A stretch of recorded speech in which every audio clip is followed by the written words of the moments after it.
What's up, guys? Hokage Puya here. It's been a while. The end of the season for Bayern was so bad. Third place in the Bundesliga, bottling an iconic Champions League win against Real Madrid. I had to take a break from Bayern. I had to cleanse myself and not think about that club, not think about my team, the team I love, guys, the team I grew up celebrating, watching. I took a complete Bayern Munich freaking cleanse with company coming in and everything. I cleansed my brain. I enjoyed international football. Now it's time to talk about the Bayern transfer window. We got a month until the league starts again. Transfer window ends in a month and a half, I think. They've done some we've already done some business, some good business. Some things are playing out how I want them to play out with the team, and some guys need to be bought and sold. All right. So the transfer window for me, we're halfway there. We're halfway there from having the exact transfer window I wanted from this club. First point, let's talk about the players that Bayern has already bought. The big ones, right? So, Ito from Stuttgart, Olise from Crystal Palace, Palhinha from Fulham. Three fantastic signings. Absolutely. You guys, Olise, I'm not gonna lie. Olise was not on my radar as a Bayern fan 3 months ago. Largely because I didn't think he would want to come to Bayern or the Bundesliga, and largely because, a lot of people in the Premier League don't make that jump. A lot of people don't. And Olise, I loved him at Crystal Palace. I thought he was amazing. I didn't think he'd ever want to come here, but he did. We offered him. We went after him. He came. And Olise, guys, this is the exact player we need in attack. He's young. He's going to be here for a couple of years. Maybe we'll end up selling him in the future. You guys, I am so sure that Olise will succeed for Bayern. By success, what do I mean? I think we're going to get in Olise a guy who actually consistently will give us output in the final third, so we're not so reliant on Kane. And we're getting a guy who has a footballing brain, he has dribbling technique. We won't always have to look to Musiala to dribble out of the lines. We finally have a guy in Olise who we can trust. You guys, I'm telling you, Olise is the great signing because, first of all, competition and attack.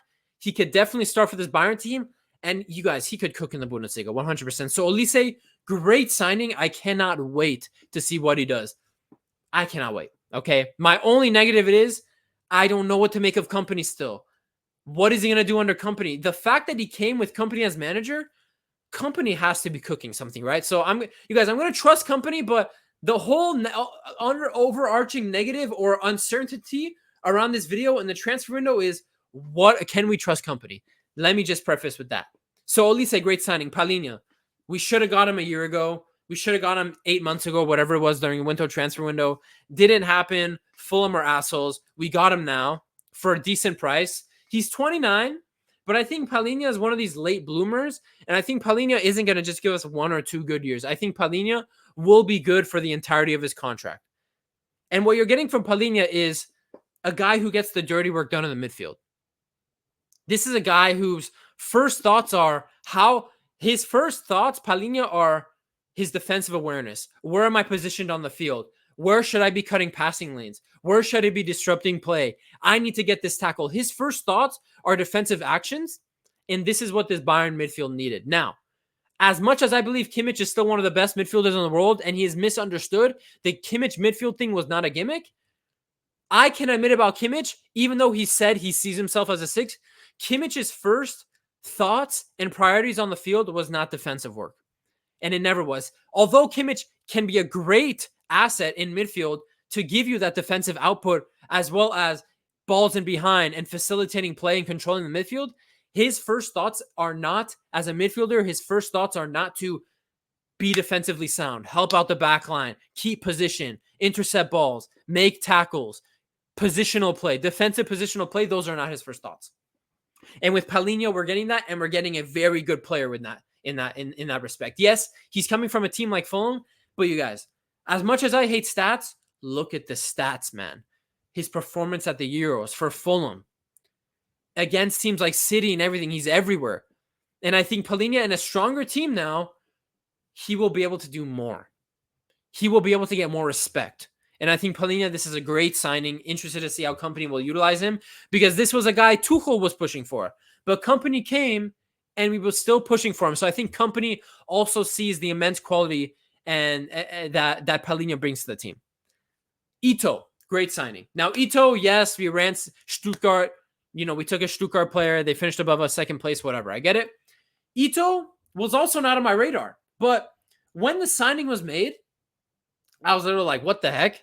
But it makes sense. Left-footed center back, and he plays very well at left back as well. So at left back, he could be a solid defensive left back. A similar profile to Junior Ito at left back is Nathan Ake. Nathan Ake will not give you attacking output. He will not. He won't do overlapping runs from the side of Foden or Grealish or whoever is out there over Doku. He will not give you those overlapping runs, but he will stay back there. He will hold his position, and he will be a rock in the back. Junior Ito, although respect to Nathan Ake, Ito still has to prove that he can play to the same level as Ake, but Ito in the Bundesliga, his performances last season and his performances for Japan, yes, he had some big mistakes in the Asia Cup, the last Asia Cup back in January, especially that high-profile mistake against Iran, but this is a solid player, perfect for squad depth. I don't think he slots into center back as a starter. I think he will be mainly competing for that left side of the field. And I'm going to talk to you about why I think so. So in a bit. So Ito, good signing, great for squad depth. I'm not complaining. We got him for a good price as well. So three very good signings. Very good signings. Now, defense. So a couple weeks ago, and at the beginning of the summer, it seemed like after the end of the season, everyone on their mind, Upamecano out of the team. Upamecano sold. Get him out of here. Sell him to the Premier League. Get 50, 60 million for him. But you guys, Company sees, I will always trust in Upamecano. I will always trust in him.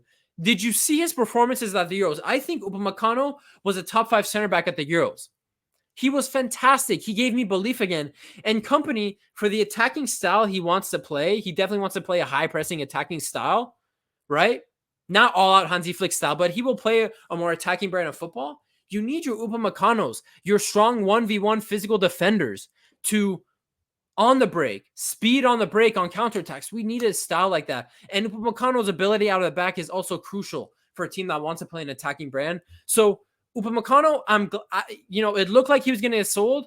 Company came in and said, no, I want to keep him. He's going to be pivotal for my team. And I think he will. I think he will be. Now, Upamecano, can you eliminate the Bozo gene? It's hard. You guys, how many people have eliminated the Bozo gene when they had it?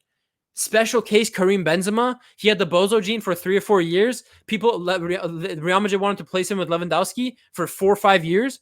And he goes and has a Ballon d'Or season and erase the Bozo gene, right? So Upamecano keep the Bozo gene away, and De Ligt. Now, it looked like just 3 weeks ago, De Ligt was going to leave Bayern. Manchester United was all in for him. But they did not want to pay the 50 to 60 million price tag Bayern had set on him. And good on Bayern, good on Eberl, good on Dreesen for sticking to that price tag. Because now we're in a situation where it looks like De Ligt is going to stay, and I'm so happy about that. Because the thing with Company thinks he doesn't need him, but I'm telling you guys, Company will realize, and he will be thankful that De Ligt did not leave Bayern. Because sure, he might not see the quality in De Ligt now, but throughout the season, when Upamecano has a bad game, when Kim maybe has a disaster class, he will see that De Ligt will give him his most consistent performances in the back and be the defensive leader that this Bayern Munich team needs. I think Company will realize that. It doesn't seem like De Ligt is going to leave Bayern anymore because Manchester United end up going for Lenny Yoro, the center back from France, from Ligue 1, and not France. I think he's French, but he's like from Somalia or something. De Ligt looks like he's going to stay, and I'm so happy about that. So that's going my way. I wanted De Ligt to stay. And you guys, I'm going to be honest, I was on the Upamecano out train, but after those Euro performances and the style of football Company wants to play, one more season, enough, 100% Upamecano, one more season. This is your last chance, Upamecano, 100%. So Upamecano staying is good. Ito signing, like I said, is great. And I said it's great for depth, and he's going to be challenging for the left back spot. And here's why I say that. We need to keep Alphonso Davies. So this ties into like a kind of a bigger overarching like thing I want to talk about. We need to keep a lot of these players in the fence that Bayern is trying to sell. We need to keep Davies. But here's the thing, guys. I don't think Alphonso Davies' future at Bayern, at least, is at left back anymore. Yes, he will continue. He's going to probably, he's definitely staying. He's not going to go to Real Madrid or anything this summer. I think that's done. I think next year he might, if he doesn't extend his contract. I hear there's a chance he could still extend at Bayern. But if he stays this summer, guys, and for this up and coming season, sure, he will play games at left back. Don't get him mistaken. Alphonso Davies is going to be playing a more attacking role in this Bayern team. And we'll get to why I think that on the players I want sold. But you guys, he was originally a left winger. We put him at left back because of his speed, and he ended up having 2 world-class seasons at left back. And he's kind of had a fall off since then. I don't think he's been as bad as a lot of people make him out to be. He's still very, very young. He's not going to be a perfect fullback, and I think people forget that. But I don't think Davies, under company, sure, he'll play games at left back, but you guys, remember Real Madrid game, that fucking goal he scored? I think Davies might have a big role in the attacking, in attack as a left winger. I genuinely believe that he can be challenging for that left midfield, left winger role at Bayern this season. I truly believe that. So keep Davies, Bayern. And if we're going to keep Davies and play him more attacking, it's good because you have Ito at left back. And you have a guy in Guerrero, who I think Guerrero will be a more midfield option. But you also have, if you want a more attacking fullback who is better defensively a little bit than Davies, you have Guerrero. So you have Ito and Guerrero at left back. In center back, you have De Ligt. You have Kim Min-jae, who also, you guys, Kim Min-jae, thank God he's staying. There were some rumors he might leave. He needs to stay as well. We have Ito, Kim Min-jae, Upamecano, De Ligt, Eric Dyer. You guys, that's great depth. That is fantastic depth in the center back position. Kim Min-jae, De Ligt, Upamecano, Ito, and Eric Dyer. Yes, Eric Dyer might be a funny name, but he was fantastic for Bayern. The guy was fantastic for Bayern. And we have a guy like Tarek Bushman, who has been struggling with injuries, has kept injury-free this summer and is playing games or is training. So at center back, the depth is there. Ito, Guerrero, left back, depth is there. Davies can still play left back, although I think he'll play more attacking options and be a more attacking option. He's there. And another player we need to keep is Mazraoui. Keep Mazraoui, man. I do not understand why Bayern is trying to sell him for 30 million. Mazraoui, when he plays for Bayern, is fantastic. He is technically sound. He is a good defender. Did we not see that against Arsenal? Did we not see that against Real Madrid? He was great. So currently Bayern is trying to offload him for 30 million. No, we need to keep him. And this is something when I say we're halfway there in the transfer window. For the defense, Upamecano is going to stay. I think De Ligt is staying for sure. Davies is going to stay. So the last thing for defense is keep Mazraoui, man. Keep him because he's another left back option. He is a potentially starting right back. And at right back, we would have Mazraoui, Josip Stanisic depth at right back, and also a guy like Kimmich. But Kimmich I'm planning for, and I think he will play more of a bigger role in midfield again. I believe that. So for the defensive side of things, keep Davies, keep Mazraoui. And we have got a stacked defense that company can work with. All kinds of profiles, all kinds of players that company can build his defense around and form his team throughout the season and in this preseason. So, bro, yes, the competition will be fierce at Bayern this season. If all these players stay, I think Mazraoui will actually end up staying. I hope so. And you guys, fierce competition, but competition is good. And yes, we might have some unhappy guys being on the bench, but it is what it is. Train better, perform better when you get a chance. These are good issues to have. Now, next, sells. So Goretzka hasn't been sold yet. Goretzka needs to go. And the reason I say Goretzka has to go is because Palhinha's here. And if we're looking at our midfield options, I think Kimmich will go back to the midfield, 100%. And, maybe they want to get rid of Mazraoui because Kimmich will actually play as a right back under company. But I think that's the wrong move. I think you keep Mazraoui and you shift Kimmich back in the midfield. And then in midfield, you have Palhinha, you have Kimmich, you have Pavlovic, you have Guerrero. You have 4 midfield options right there. You have Leimer, 5 midfield options. We don't need that 6th midfield option in Goretzka. I think Goretzka still needs to be sold, and I hope it happens this summer. Thanks for the memories, Goretzka, but please get out of my club. Please get out of my club. So 5 midfield options is enough, 100%.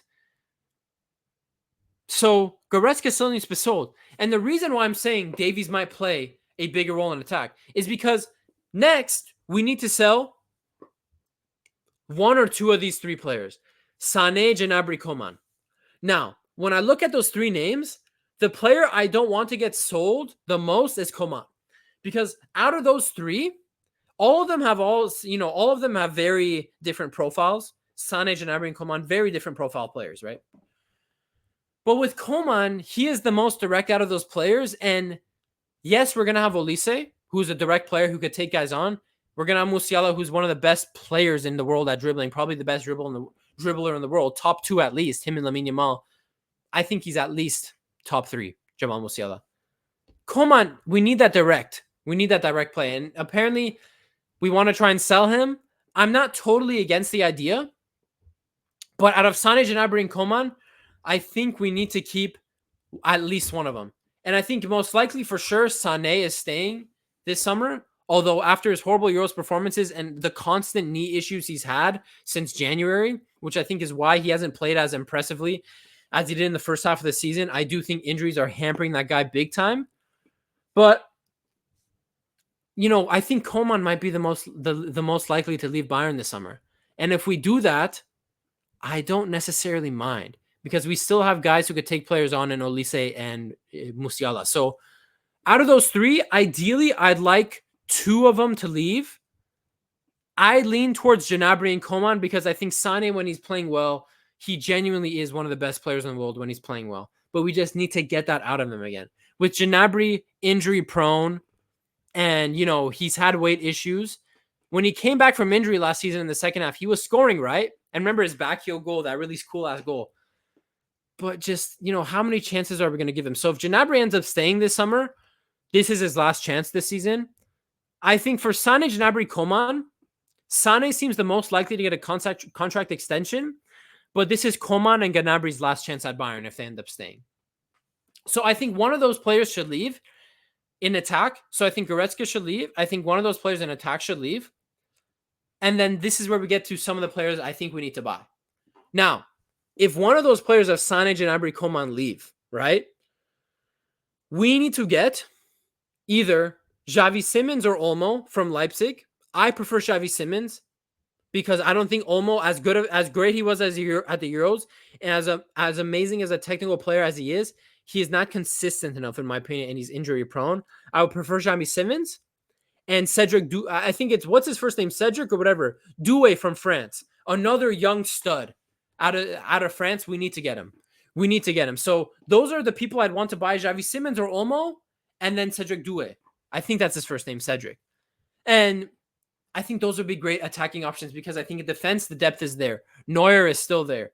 In midfield, the depth is all of a sudden there.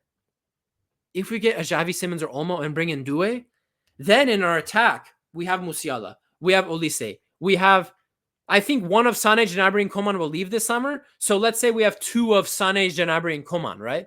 We have Matthias Tell. We have Alphonso Davies. We all of a sudden have a ton of attacking options. And we have the Bayern youth. I think Ibrahimovic or Vidovic, whichever, I think Ibrahimovic is going to be in the team this year too. So we have a lot of attacking options. And it's great. And a guy with Matthias Tell, we have our backup striker right there too. So Kane is there still, right? But Matthias Tell, we have our backup striker as well. So things are playing out well for Bayern. Some things need to still happen. Keep Mazraoui, keep Davies, but don't keep Davies in defense. You need to sell Goretzka. You need to sell one of Sané, Gnabry, Coman. And you need to sign either Xavi Simons or Olmo from Leipzig. And you need to get Doué from France, from Ligue 1. And this would be a fantastic window for Bayern. And I'd be very excited going into the next season as we try to reclaim the throne as German champions and beat Leverkusen. Right? So, first Bayern video in a while. I've been cleansed from last season. I'm ready to get on the grind again this season. Talk about Bayern all the time. You guys, it's been Okage Puya. It was great talking about Bayern again. I'll see you guys in the next one. Peace out.